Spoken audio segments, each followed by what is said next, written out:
was writing fanfiction before it was cool. Hi, hello, welcome back to my channel, or if you're new around here, welcome to my channel. My name is Ash, I like to read books.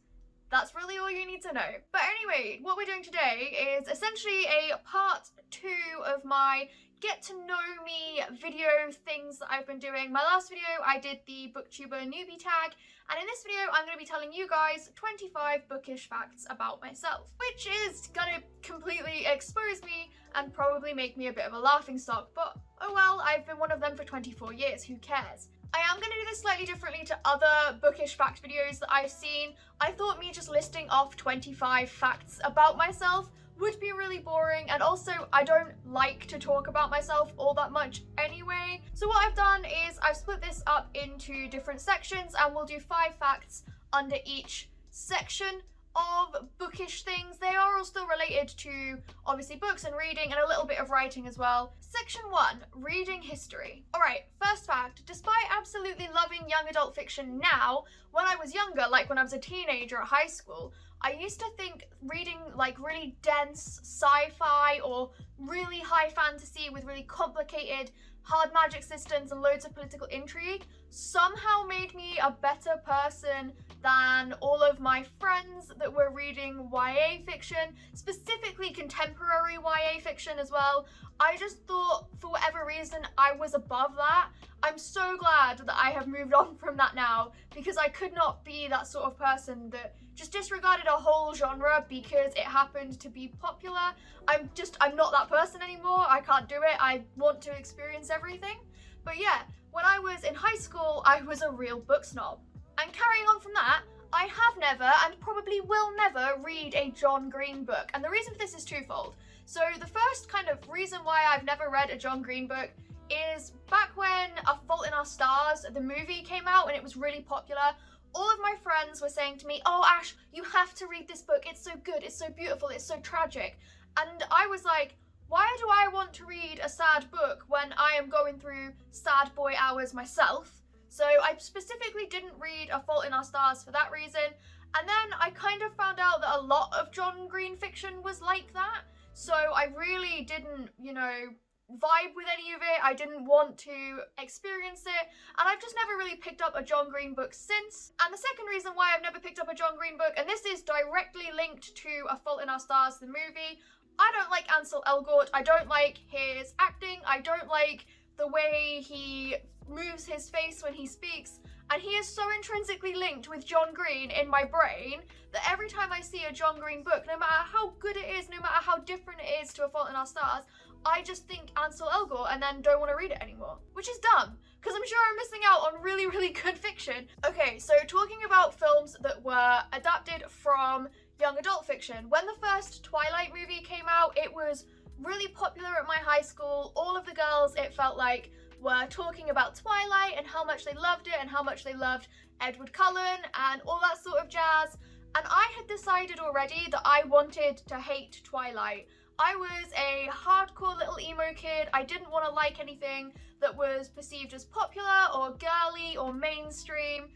Luckily, I'm not like that anymore, but back then I was. So I decided that I was going to read the first Twilight book because I didn't think I could legitimately criticize it without reading it, which I still believe now. I still believe you can't legitimately criticize something without experiencing it. But I asked for the first Twilight book for Christmas one year, the year it was really popular, and we had a tradition in our family that meant we could open a present on Christmas Eve, and I happened to open the Twilight book and stayed up all night Christmas Eve at my grand's house reading this Twilight book. And you know what? I thought it was trash then because I was so determined that I wasn't gonna like it. But now, after the Twilight Renaissance when Midnight Sun came out, I've actually reassessed and I don't think it was that bad. Yes, it's badly written. Yes, Edward Cullen is a 108-year-old virgin who needs to reassess his priorities, but if you don't take it too seriously, it's great trash fiction. Next, I only have 3 5-star rated books on my Goodreads. And that is because I am really specific with what books I give 5 stars to. I like to reserve my 5-star ratings and 1-star ratings for books I really loved or books I really hated. So a 4-star rating is still really good for me. I'm just really picky with what I give my 5 stars to. And my 5-star books at the moment, the only 5-star books that I have on my Goodreads as of filming this video are Oyasumi Punpun by Inio Asano, Mark Haddon's The Curious Incident of the Dog in the Night, and Noughts and Crosses by Mallory Blackman. And it's because all 3 stories, when I read them, really impacted me emotionally, and I kind of had to take a break from reading something else just to digest what was going on. And the last fact in this reading section is that the last book I finished reading was The Guest List by Lucy Foley. This was kind of a random purchase for me. I was in Waterstones, I was actually buying the book I am currently reading, and I went to the counter, and in Waterstones they have this little table near the counter where they have bestsellers or new releases or whatever. So I saw this book and just kind of picked it up and said, I'm gonna take this as well, which I never really do. I never really just randomly buy a book like that. I usually buy with the intention of reading, or at least with the intention of enjoying. It was alright. I did review it. It's on my Wix site, but my Wix site isn't working properly at the moment, so I may put it on WordPress as well. I'll link whatever it's currently on in the description if you want to read that review that I did for it. It was okay. Yeah, that's really all I can say. Section 2, manga.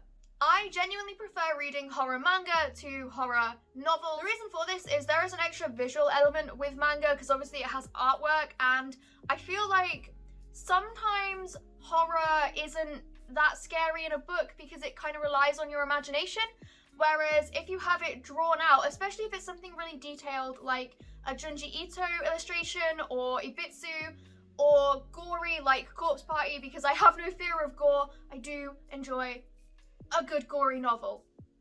Okay, this one's a bit weird because I don't have a favourite author, and for the longest time I didn't have a favourite mangaka, but now I do, and it's Inio Asano. He wrote Oyasumi Punpun, he writes Dead Demons Destruction, which is currently on hiatus because that's just how he works. I have loved both of those series. I've got a couple of other manga from him that I need to read. I've got Solanin, Downfall, and The Girl on the Shore, which are kind of standalones that I need to read as well. But I love his work. I love the drawings he does where everyone has kind of cartoony faces, but the backgrounds are really beautifully, realistically illustrated. The stories are always emotionally touching and also a bit surreal. Punpun is a very dark, surreal coming of age story. Dead Demons Destruction is a slice of life type affair, but in an alien invasion in Tokyo. And yeah, he's just a bit weird. He's got a really good art style. He's got a really good sense of emotion. I highly recommend pretty much anything that he has written, and he is my favourite mangaka. Leading on from that, Oyasumi Punpun or Goodnight Punpun is actually my favourite manga series probably ever. I loved this series. I had to really take time to read it and get into it because there's just so many layers of things going on. It follows the character Punpun from when he is in like nursery school, I think he's 5, all the way through to college, and it tracks his relationships with his friends and with a specific girl named Aiko. Now, this story is very emotionally touching. It gets very dark, and basically Punpun is drawn as a little bird type character who, as he grows up, he becomes a bit more demonic as he gets a bit darker. It's all kind of metaphor and surrealist. It's just a really touching, affecting novel that you kind of have to think about, but it's also a bonus because it's a manga, so you have loads of artwork as well. I'm really bad at explaining why it's my favourite, but I love it so much. For the longest time, I only read shonen manga, which is weird because I actually started on shoujo manga, which we'll get to. But yeah, anything that was in Shonen Jump I would read, things like My Hero Academia, Naruto, Dragon Ball, anything like that I would read. It was also the only anime that I watched as well was shonen. So yeah, if you guys have any decent shoujo manga recs, leave them in the comments as well. And going on from these last few facts, I actually started reading manga with a shoujo manga. I read Momoti Lollipop, which I borrowed from the library in the small town where I grew up. It was really weird that they even had this manga because I didn't expect them to have anything like this. And what happens is there's this girl, I think her name is Nina, and she swallows a pearl that two sorcerers are trying to find so they can pass their sorcery exam, and they have to then protect her from all of the other sorcerers that are trying to find this pearl to pass their sorcery exam. It's really good. It's got a very 90s aesthetic art style. It's like Sailor Moon on crack. I really enjoyed it. It was such a good read. Section 3, fanfiction. This is gonna sound so pretentious. Like, I was writing fanfiction before it was cool, but I actually wrote Spot the Dog fanfiction before I realised what fanfiction was. Spot the Dog, for anyone that doesn't know, is a really young set of books for really young kids following a dog named Spot throughout his life, basically. It's the sort of book you read when you're learning to read, and I loved these books so much that I wrote my own Spot the Dog story because I wanted a new Spot the Dog story.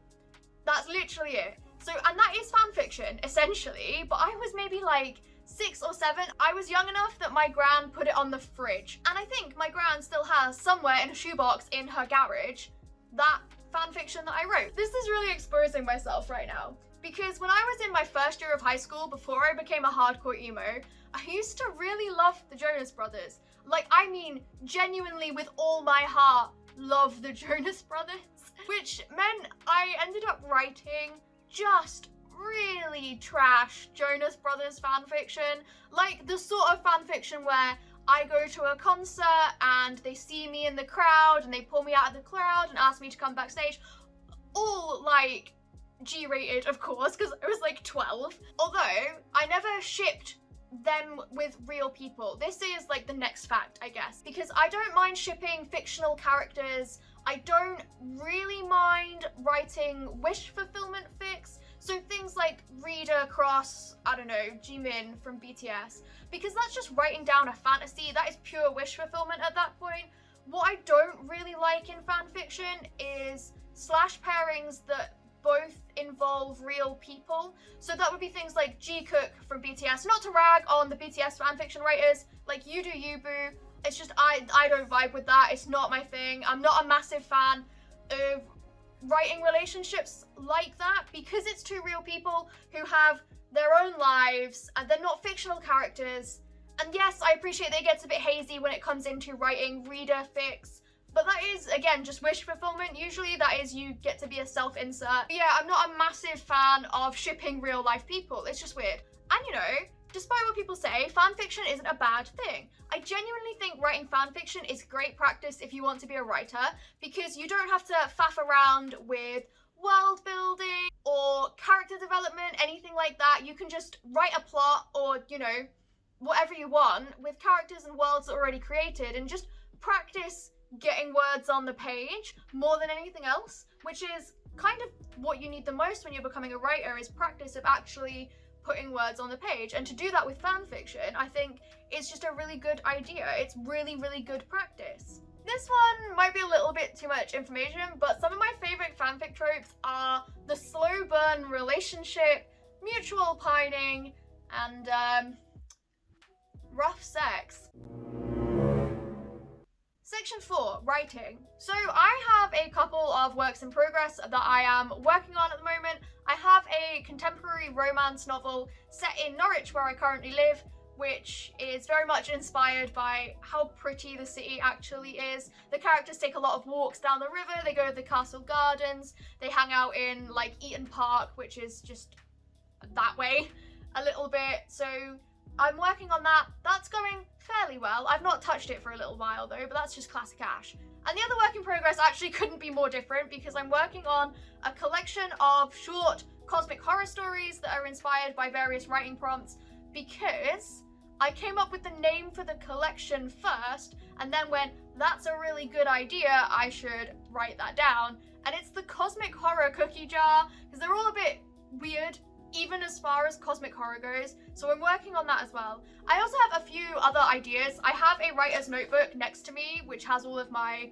little notes and stuff on. So I have an idea for a bodyguard romance, which would be smutty, let's just be realistic here. I also have a idea for an urban fantasy novel with vampires, because I'm original. And because I'm so bad at actually writing, I have tried Nano and Camp Nano so many times since I found out what NaNoWriMo was, and just haven't been successful because I do not have the discipline to sit down and write like 2,000 words every day. To take some terms from Nano, I am what is known as a plantser, which means I plan some things but also do some things by the seat of my pants, I think. I will write from either my notes or just from what's in my imagination, but I will write down some notes for like the next few scenes instead of planning a whole novel. Okay, next up, I prefer to write by hand. It's what I do with my uni assignments. I'll do a first draft by hand. When I am writing creatively, I also try to write by hand as much as possible. I just find it's easier to get the words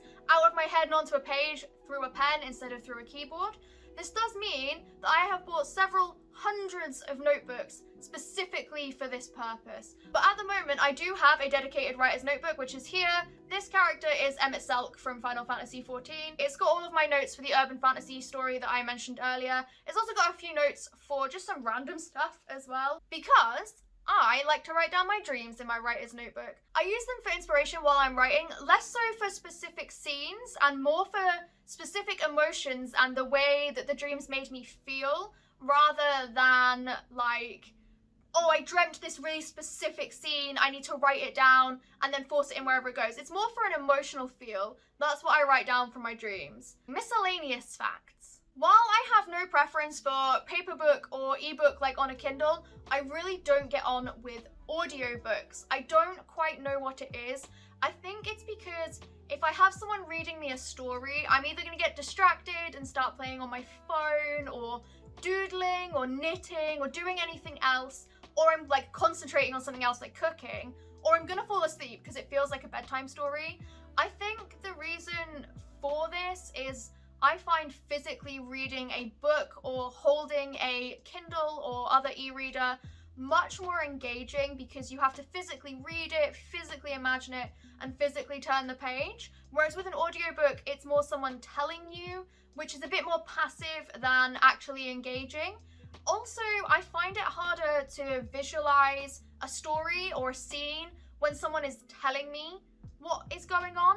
I have to kind of imagine it for myself while I'm reading it. This one might seem weird coming from someone that studies English literature, but I absolutely hate Charles Dickens. His novels either range from way too bleak and depressing to super saccharine sweet will rot your teeth, which I don't really like. I also don't like the level of coincidence that is always present within his writing. I don't like his overly dense prose. I don't like the additive way he describes things where it's more of a shopping list than actual description. And you know, just because something is old or something is a classic doesn't mean it's good, and I really wish more English literature courses would study modern English literature rather than classical English literature. Also, bonus fact, anything with a cover like this, I'm probably not gonna like it. I just don't vibe with classic fiction. I don't often buy books without the intention of actually reading them, unless I'm like buying them on Kindle, because then they don't take up as much space and they're not as expensive. So I have a fairly small physical TBR list, which is actually most of what is on this shelf behind me. This is less of a fact and more of a pet peeve, but I cannot stand people who recommend books and just say, oh my god, Ash, you have to read this, and then don't give any explanation as to why they think I will enjoy it or what has made them enjoy it so much. It really annoys me with books. It annoys me with films and TV shows and games as well, because what that shows is that shows you've engaged with it enough to understand that you like it, but you've not engaged with it enough to understand why, which means you don't know if I'm gonna like it or not because you don't actually know why you like it. Also, like, fitting in with this, I really don't like people who say, oh, it's so hard to describe, it's an experience. And I'm like, no, it's not. What did you like about it? Describe it to me. You aren't H.P. Lovecraft attempting to describe Cthulhu. There is something in it that you liked. Please let me know what that is so I can ascertain if I'm actually going to like it or not. And the final fact on this 25 bookish facts about me, I thought I would tell you guys the book I am currently reading. It is The Elephant Vanishes by Haruki Murakami. I've had Murakami books recommended to me a lot, so I went and bought just any old random one because no one would really recommend me a specific book as to what would be the best one to read first. So I picked up The Elephant Vanishes. It's a collection of short stories. They're very surreal stories. There are some where like nothing happens. One of them is just a guy on a Sunday afternoon goes looking for his missing cat, and another one is someone recounting the first time they met a Chinese person. It's really interesting, but it's a slow read because you kind of have to digest what's going on with every story. I kind of have to take time and make sure I'm reading it very carefully to make sure I've understood everything. So yeah, I guess I'll talk about it a bit more when I finish the book and put it in a wrap up or whatever. But at the moment, I think I'd provisionally give it 3 out of 5 stars. It's all right. There we go. That is 25 bookish facts about me. If you made it to the end of the video, you are an absolute champ because I can imagine how boring it is listening to me recite 25 facts about myself. But anyway, if you like that sort of thing and you've enjoyed this video, please give it a like. If you haven't already, make sure you subscribe and hit that bell so that you don't miss any videos that I do in the future. Thank you very much for watching, guys, and hopefully I'll see you later for some more book talk.